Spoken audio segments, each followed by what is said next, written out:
سنت رسول صلی اللہ علیہ وآلہ وسلم سے کینسر کا علاج۔ السلام علیکم ناظرین۔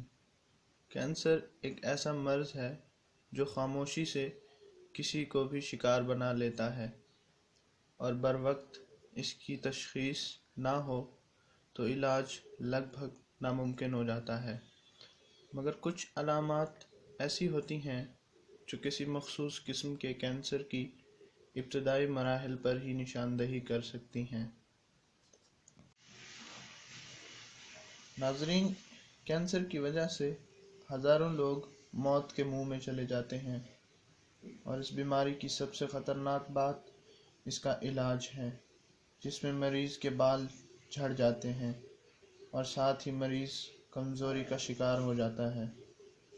کینسر کسی کو بھی ہو سکتا ہے، مگر عموماً یہ بیماری آپ پر بڑی عمر میں حملہ کرتی ہے۔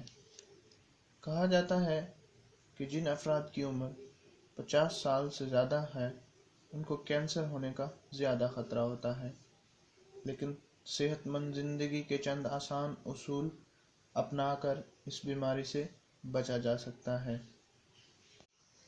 ناظرین، کینسر کوئی بھی ہو، اس کا علاج ممکن ہے، اور علاج آج ہم آپ کو بتائیں گے۔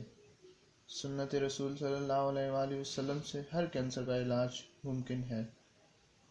یہ ایک سستا اور گھریلو علاج ہے۔ اب آپ کو پریشان ہونے کی ضرورت نہیں ہے۔ ناظرین، 1 کلو زیتون کا تیل لیں، اس کو گرم کر لیں، پھر اس میں 100 گرام ہلدی ڈال کر پکائیں، اور پھر اسے چھان کر رکھ دیں۔ ہر غذا کے بعد 20-20 قطرے پی کر نیم گرم پانی پی لیں۔ انشاءاللہ یہ مرض ختم ہو جائے گا۔ اس ٹوٹکے کو پریشان حضرات کے ساتھ ضرور شیئر کریں تاکہ سب فائدہ اٹھا سکیں۔ اچھی بات پھیلانے میں ثواب ملتا ہے۔ شکریہ۔ اللہ حافظ۔